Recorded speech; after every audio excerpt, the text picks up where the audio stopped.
It's easy to lose one's head when everything you love is either gone, broken, or dead. Yet another forgotten swamp saying.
She'd never been much for company until she had met the other one.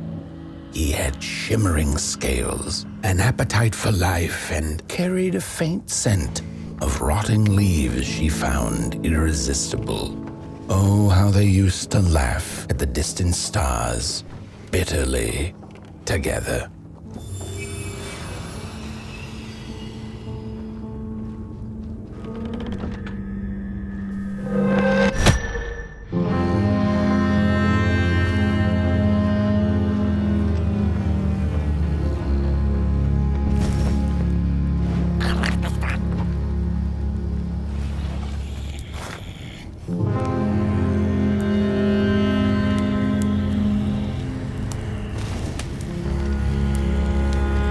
The howls of the Mulgrim have gone with the wind, and our headache settled into gentle throbbing. Thank you, somebody, for you have not only graciously saved our necks, but also demonstrated the value of brain mass and heart blob working together. Could it be time for the bodies to return? We must convene on this matter, and you and your wandering flame must now leave through our gates and keep on walking the midnight walk to Moon Mountain. Moon Mountain! Here you go, somebody. This key will open the town gates.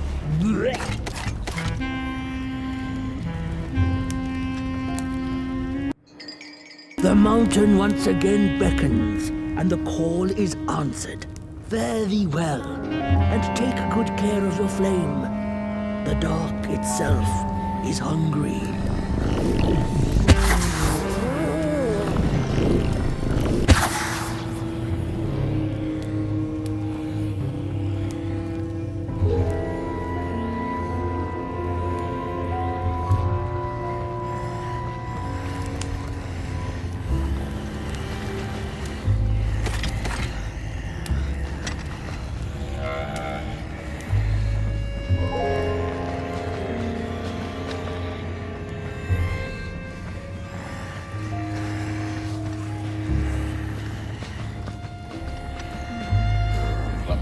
bodies might be returning. Heads on now.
I've had enough. First it was the big Mogrim hunt, and then when they forced us out into that make-a-forgiven swamp. I hate hiking. And then when we had nothing left to hunt, we started fighting each other. And then Mr. Mayor gets this grand idea that we should chop our own heads off and then banish our bodies. How does that even scientifically work? I've had enough of civilization.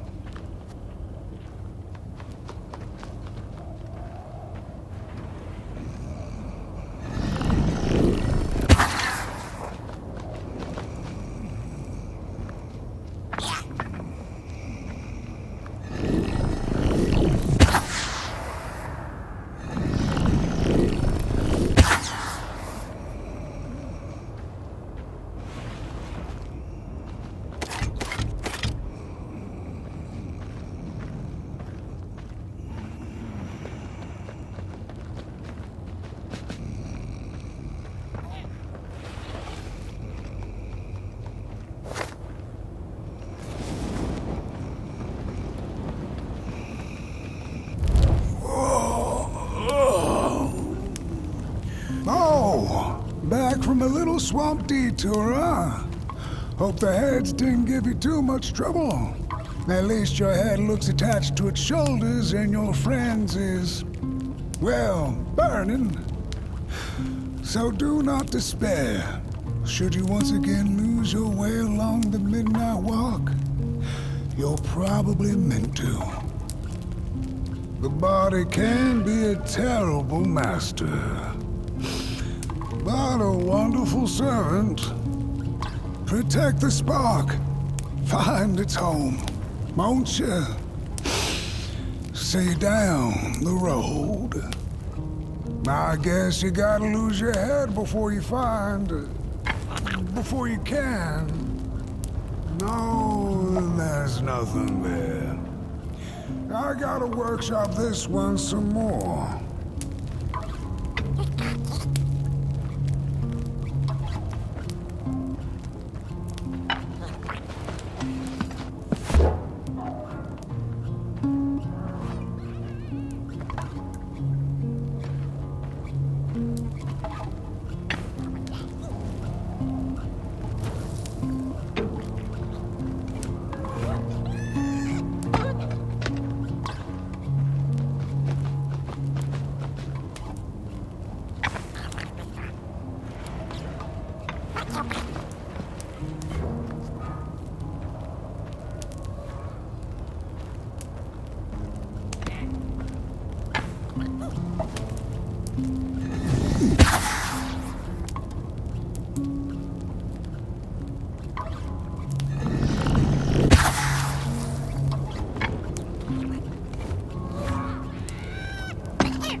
pilgrims have a special relationship with fire. We do not cook over it.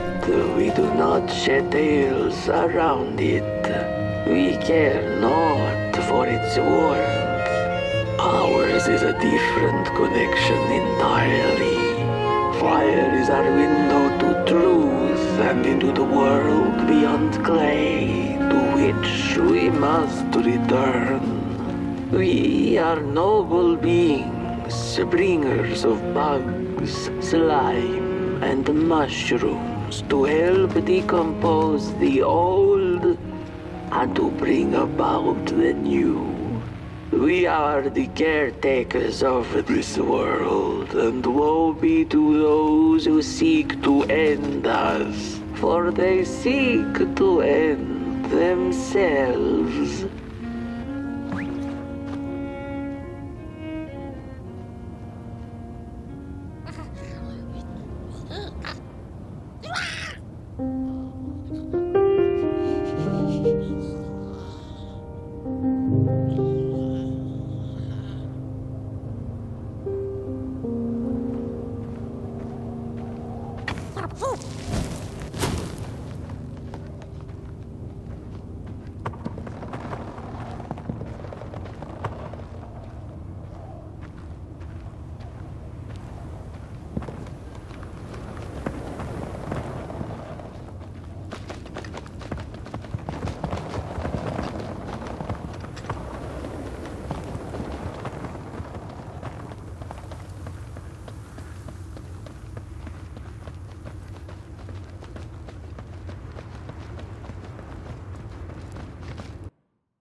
Dreadful was the day when the sun vanished.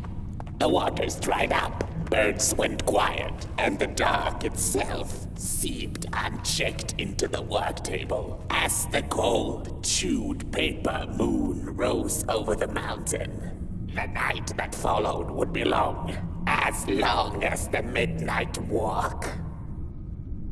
The burnt one was there. You do not remember, but you feel it, don't you?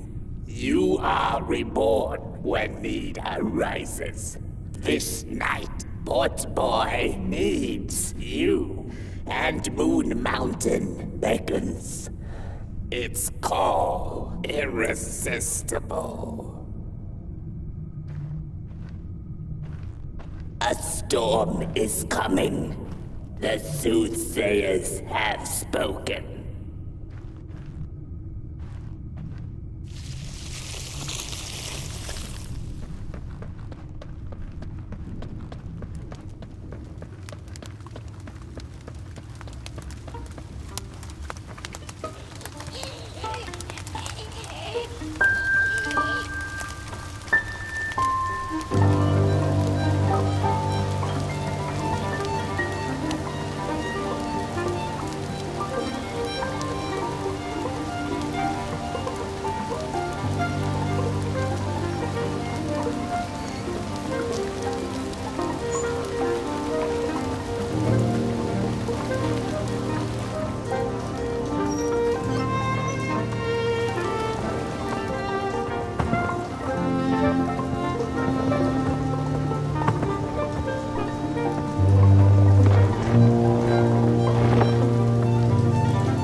There once was a freezing cat who was looking for shelter when she came across a dark cave.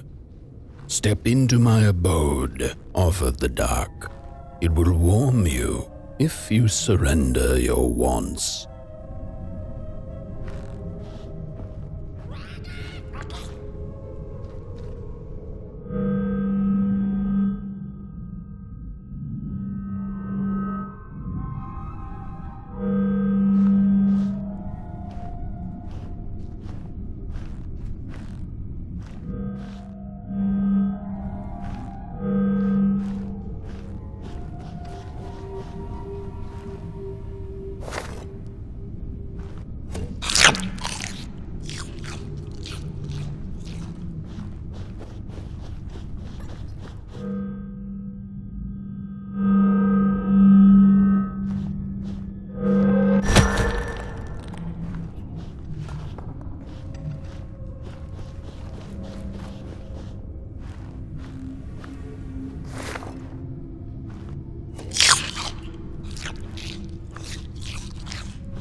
The story goes of a nameless maker who pulled creative spark from the dark itself without giving it fire. With his dark source, he managed to create swaths of land in no time. The dark itself waited for a gift of fire, but the Maker just kept on taking. Too busy building his crooked fences and watchtowers, kept his fire locked away in his chest. One day, he decided to create the first people to inhabit and appreciate his creation. It was then that the dark corrupted the Maker's clay, guided his greedy hands into creating not people, but the first of the fire-eating crawlers. And they crawled into this world absolutely starving.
The dark's eyes were much too big and watchful for the cat's liking. She went on to find warmth somewhere else.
Then the cat saw it.